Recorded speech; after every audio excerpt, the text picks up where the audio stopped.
الحمد لله رب العالمين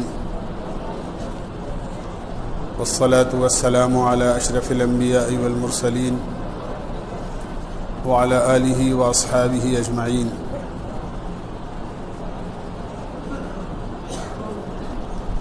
دوست و بزرگوں،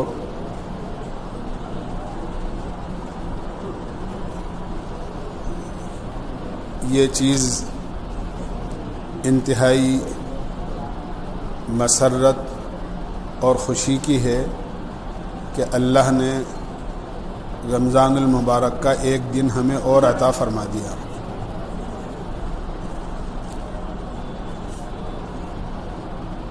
یہ کوئی غم کی چیز نہیں ہے کہ بھئی ایک دن اور مشقت بڑھ گئی، ایک روزہ اور بڑھ گیا، یا اعتکاف والے یہ سمجھیں کہ بھئی ہمارا ایک دن اور بڑھ گیا یہاں رہنے کا، بلکہ غنیمت سمجھنا چاہیے. زندگی کا کچھ پتہ نہیں. اللہ نے رمضان المبارک کی قیمتی گھڑیوں میں 24 گھنٹے کا اور اضافہ فرما دیا. یہ ہمارے لیے ایک بڑی نعمت ہے. اللہ اس آخری دن کی قدردانی کی ہمیں توفیق دے. اس کے بعد کل یقیناً چاند دکھے گا، پرسوں عید ہے. عید مسلمانوں کا تہوار ہے، اور پورے سال میں مسلمانوں کے صرف 2 ہی تہوار ہیں. ایک عید الفطر ہے اور ایک عید الاضحیٰ ہے. اللہ کے نبی علیہ الصلاۃ والسلام جب ہجرت فرما کر مدینہ منورہ تشریف لے گئے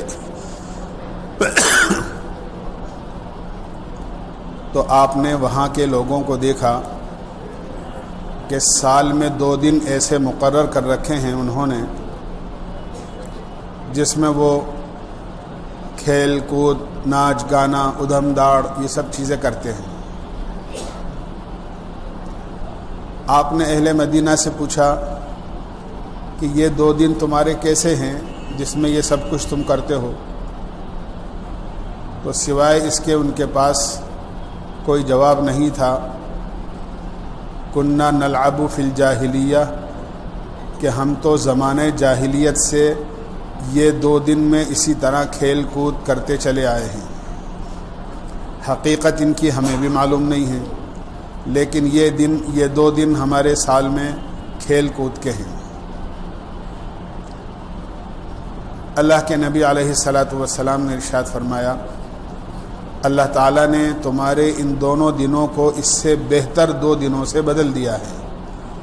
ایک عید الفطر ہے اور ایک عید الاضحیٰ ہے.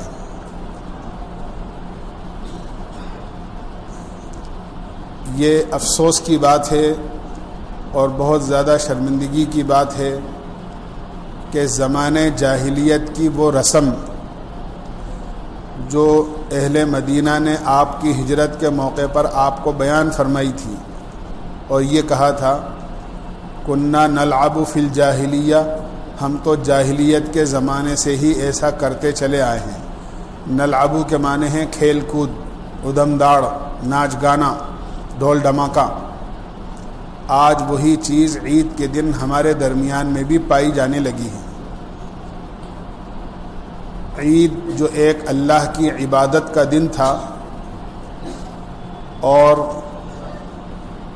مسلمان بھائیوں کے ساتھ خیر خواہی کا دن تھا اور ایک شائستگی، سلیقہ اور آداب کے ساتھ اس عید کے دن کو منانے کی ضرورت تھی، آج ہمارے وہ نوجوان جو مسجدوں میں اذان سے پہلے رمضان میں نظر آتے ہیں، ایسے ہی نوجوان چوراہوں پر، گلیوں کے نکڑوں پر باقاعدہ بڑے بڑے تخت لگا کر بڑے بڑے ڈیگ بجاتے ہیں، جو اس کا بھی خیال نہیں کرتے کہ راستہ چلنے والوں کو تکلیف ہوگی، یا کوئی بیمار ہمارے محلے میں، کوئی پریشان حال کوئی تکلیف والا آدمی ایسا ہے کہ اس آواز سے اس کو تکلیف ہوگی. پھر اوپر سے اگر کوئی منع کرے ان کو تو وہ کہتے ہیں کہ صاحب عید کے دن بھی اگر ہم خوشی نہیں منائیں گے تو اور کب منائیں گے؟ تو اس کا مطلب تو یہ نہیں ہے کہ خوشی منائیں تو اللہ کے حکم کو اور اللہ کے نبی علیہ الصلاۃ والسلام کے طریقے کو اپنے پیروں کے نیچے رون ڈالیں۔ آپ نے فرمایا میں دنیا میں ناچ گانے کو، ڈھول ڈھماکے کو ختم کرنے کے لیے آیا ہوں۔ یہ اللہ کے نبی کی حدیث کے الفاظ کا ترجمہ ہے، اور وہی چیز ہم عید کے دن اپنے اپنے محلوں میں قائم کرتے ہیں۔ گویا اللہ کے نبی علیہ الصلاۃ والسلام کی محبت کا دعویٰ زبانوں سے کر کے اور اللہ کے نبی علیہ الصلاۃ والسلام کی اپنے عمل سے صریح مخالفت کرتے ہیں۔ اس سے ہمیں بہت ڈرنا چاہیے اور ہمیں بچنا چاہیے، اور جو محلے کے ذمہ دار ہیں ان کو ایسی چیزوں سے بچانا چاہیے۔ بہرحال عید ایک خوشی کا دن ہے، یہ اللہ تعالیٰ نے رمضان المبارک کے روزوں کے بعد ہمیں عطا فرمایا ہے۔ آج 30ویں روزے کی شب ہے، جو رمضان المبارک کی آخری شب ہے۔ کل آخری روزہ ہے، عصر کی نماز ایک آخری نماز ہوگی رمضان المبارک کی۔ مغرب کی نماز رمضان میں نہیں ہوگی، سورج غروب ہونے کے بعد میں اگلا دن شروع ہو جاتا ہے۔ مغرب کی نماز سورج غروب ہونے کے بعد ہوتی ہے، وہ شوال کی رات کے اندر ہوگی۔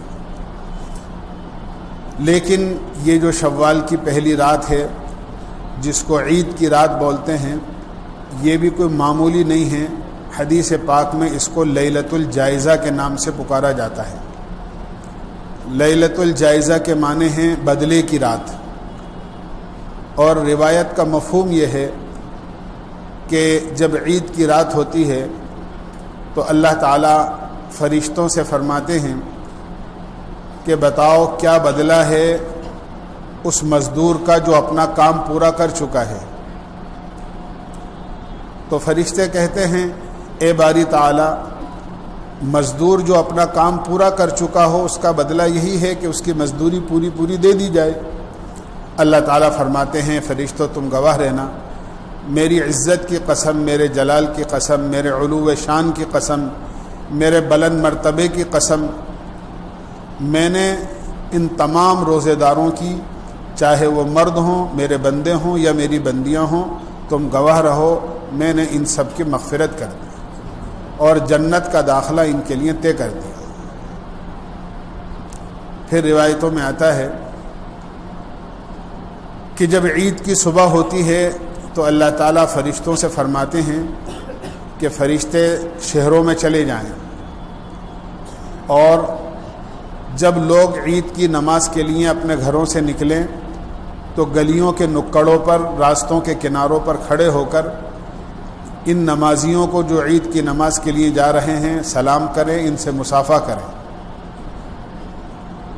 جب عید کی نماز سے فارغ ہو کر لوگ اپنے گھروں کو لوٹتے ہیں تو اللہ تعالیٰ اپنے بندوں کو مخاطب کر کے فرماتے ہیں کونوا مغفور لکم قد بدلت سیئاتکم حسنات، تم اب اس حال میں اپنے گھروں کو واپس چلے جاؤ کہ تم ایسے ہو جیسے اس دن تھے جس دن تمہاری ماں نے تمہیں جنا تھا، یعنی جس طرح تم ماں کے پیٹ سے پیدا ہونے کے موقع پر معصوم اور بے گناہ تھے، آج تم بالکل اسی طرح بے گناہ ہو چکے ہو۔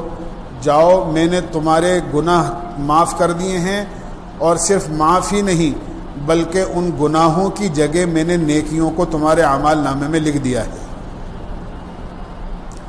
تو یہ بڑا مبارک دن ہے، بڑی مبارک رات ہے جو عید کی شب ہوتی ہے۔ عید کے کچھ احکامات ہیں جس کا ہم سب کو دھیان رکھنا چاہیے، جو مسنون طریقہ اللہ کے نبی علیہ الصلاۃ والسلام نے عید کا ہمیں بتایا ہے۔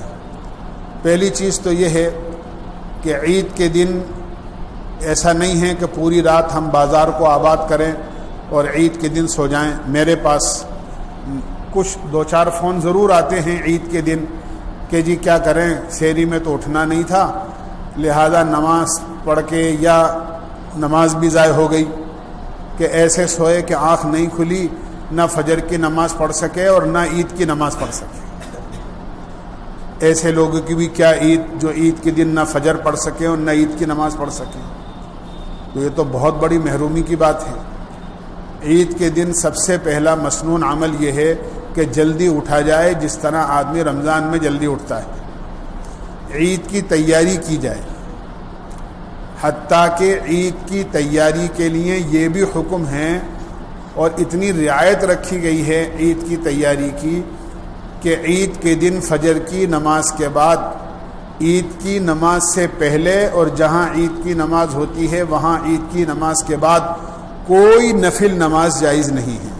اس دن اشراق بھی نہیں ہے، اس دن چاشت بھی نہیں ہے، سوائے اس کے کہ آدمی عید کی تیاری کرے۔ جب عید کی تیاری کا اتنا اہتمام کیا گیا ہے کہ نفل نماز کو بھی منع کر دیا گیا کہ بھئی نفل نماز نہ پڑھو، بس عید کی نماز کی تیاری کرو، تو پھر عید کی نماز سے غافل ہو کر سو جانا کتنی بڑی محرومی کی بات ہے۔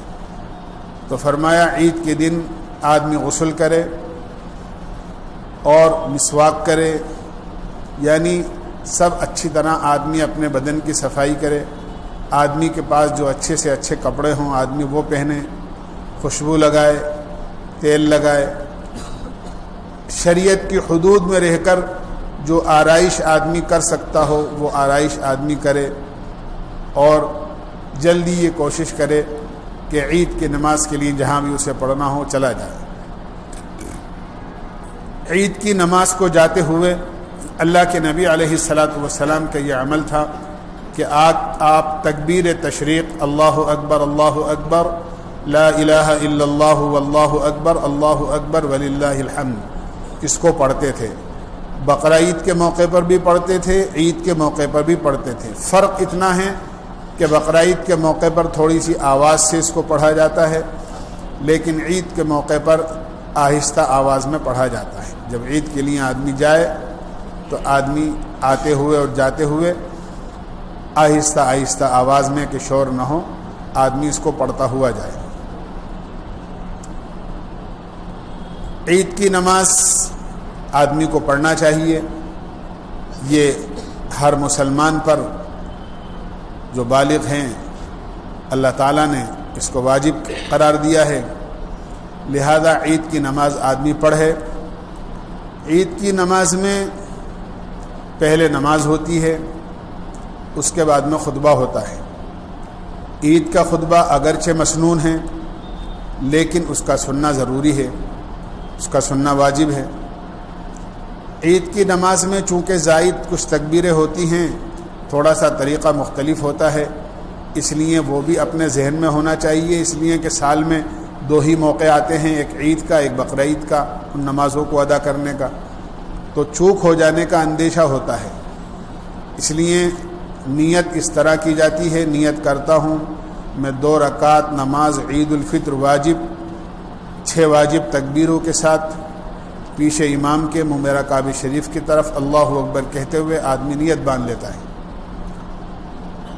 ثنا پڑھنے کے بعد یعنی سبحانک اللہم پوری ہونے کے بعد امام صاحب کے ساتھ اللہ اکبر کہتے ہوئے ہاتھ اٹھا کر آدمی ہاتھ چھوڑ دے گا، پھر دوبارہ اللہ اکبر کہتے ہوئے ہاتھ اٹھائے گا اور ہاتھ چھوڑ دے گا، تیسری مرتبہ پھر اللہ اکبر کہتے ہوئے ہاتھ اٹھائے گا اور ہاتھ باندھ لے گا۔ امام صاحب سورہ فاتحہ پڑھیں گے، سورت پڑھیں گے، اس کے بعد پہلی رکعت کے رکوع اور سجود سے فارغ ہوں گے، پہلی رکعت کے رکوع اور سجود سے فارغ ہو کر دوسری رکعت کے لیے کھڑے ہوں گے، قرات ہوگی، سورہ فاتحہ اور سورت پڑھی جائے گی۔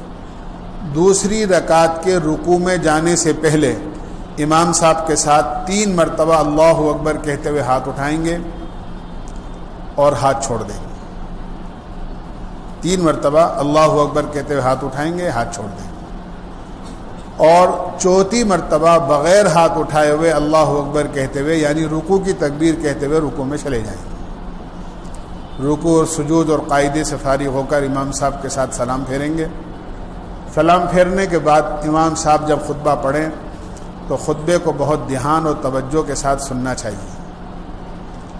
بعض لوگ باتیں کرنے لگتے ہیں یا آپس میں عید ملنا شروع کر دیتے ہیں، وہ مناسب نہیں ہے۔ یہ سارے کام خطبے کے بعد دعا کے بعد ہونے چاہیے۔ لہذا خطبہ سننے کے بعد میں دعا ہوگی، چاہے نماز کے بعد دعا ہو یا خطبے کے بعد دعا ہو، بہرحال دعا سے فارغ ہونے کے بعد میں پھر آدمی کو ایک دوسرے سے ملنے میں، خوشی کا اظہار کرنے میں کوئی حرج والی بات نہیں ہے۔ یہ نماز کے آداب ہیں جس کا ہمیں اہتمام کرنا چاہیے اور ہمیں لحاظ رکھنا چاہیے۔ مسلمان کے لیے یا تو عید ہوگی یا وعید ہوگی، دو لفظ ہیں، عید ہوگی یا وعید ہوگی۔ عید خوشی کے دن کو کہتے ہیں اور وعید اللہ کی ناراضگی کو کہتے ہیں۔ ہم رمضان المبارک میں پورے مہینے قرآن پڑھتے رہے، نماز پڑھتے رہے، تکبیر اولیٰ کا اہتمام کرتے رہے، اللہ کو یاد کرتے رہے، مسجدیں پر رہیں، یہاں کے وضو خانے مشغول رہے، صبح سے شام تک ان کو سانس نہیں لینے دیا ہم نے، وضو کرنے اور مسجد کی جانمازوں کو سانس نہیں لینے دیا کہ بھئی کوئی جگہ خالی ہو اور اس میں نماز نہ ہو رہی ہو، کبھی نفلیں، کبھی فرض، کبھی سنتیں، کبھی تراویح سب ہو رہی تھی۔ ایسا نہ ہو کہ یہ مسجد کی صفیں نمازیوں کو ترستی رہیں، وضو خانے وضو کرنے والوں کو ترستے رہیں کہ کہاں گئے وہ سب نمازی جو ایک دوسرے سے آگے بڑھنے کی کوشش کرتے تھے، جگہ پر آپس میں ایک دوسرے سے لڑتے تھے۔ آج کوئی ہم پر نماز پڑھنے والا نہیں ہے، آج کوئی وضو کرنے والا نہیں ہے۔ اگر ہم نے رمضان میں جیسی زندگی بسر کی ہے، ہم پورے 11 مہینے ایسی ہی زندگی بسر کرنے کی نیت اور عزم رکھتے ہیں تو یقیناً ہمارے لیے عید ہے، خوشی کا دن ہے، خوشی کا مقام ہے، خوشی کا موقع ہے۔ اور اگر ہم نے یہ سوچا کہ رمضان کا مہینہ ختم ہوا تو ہماری عبادت کے بھی تالا لگ گیا۔ اب جس طرح رمضان سے پہلے زندگی بسر کر رہے تھے ہم اسی طرح کرنا ہے۔ تو یاد رکھیے ہمارے لیے پھر عید نہیں ہے، ہمارے لیے وعید ہے، اللہ کی ناراضگی ہے۔ اس لیے کہ نماز پڑھتے تھے، نماز چھوٹ گئی، تہجد پڑھتے تھے، تہجد چھوٹ گئی، اشراق پڑھتے تھے، اشراق چھوٹ گئی، اوابین پڑھتے تھے، اوابین چھوٹ گئیں، قرآن کی تلاوت چھوٹ گئی، تسبیح چھوٹ گئی، مسجد میں جلدی آنا چھوٹ گیا، اذان سے پہلے مسجد میں آنا چھوٹ گیا، صف اول چھوٹ گئی۔ جب یہ سارے اعمال چھوٹ گئے تو پھر کائے کی خوشی ہے؟ پھر تو سوائے غم کے، رنج کے، ملال کے اور وعید کے کوئی دوسری چیز نہیں۔ لیکن مسلمان کی شان سے بعید ہے یہ بات کہ وہ ایسا سوچے۔ ہمیں عہد کرنا چاہیے، نیت کرنی چاہیے اور اللہ سے اس کے گھر میں یہ وعدہ کرنا چاہیے کہ انشاءاللہ رمضان میں جس طرح ہم نے اللہ کی عبادت کے ساتھ اس کو یاد کیا ہے، انشاءاللہ سال کے 11 مہینوں میں بھی ہم اسی طرح اس کی عبادت میں مصروف رہیں گے۔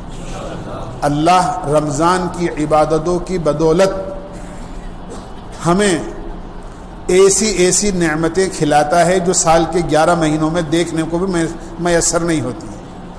جب اللہ کی عبادت میں ہم نے اضافہ کر دیا تو اس نے ہماری روزی میں اضافہ کر دیا، تو پھر کیوں نہیں ہم سال کے 11 مہینوں میں اللہ کی عبادت پر ایسے پابند رہیں جو اللہ رمضان میں ہمیں اعلیٰ سے اعلیٰ نعمتیں کھلا سکتا ہے، پلا سکتا ہے، وہ اللہ ہمیں سال کے 11 مہینوں میں بھی کھلا پلا سکتا ہے۔ اس لیے ہمیں اچھی نیت کے ساتھ میں اپنے رمضان کا اختتام کرنا چاہیے اور اچھی نیت اور اچھے جذبے اور اچھے عمل کے ساتھ میں ہمیں اپنے رمضان کو پورا کرنا چاہیے۔ اللہ ہمیں عمل کی توفیق نصیب فرمائے۔ سبحان اللہ وبحمدہ، سبحانک اللہم وبحمدک، ونشہد ان لا الہ الا انت، نستغفرک ونتوب الیک۔ صلی اللہ تعالی علیہ وسلم۔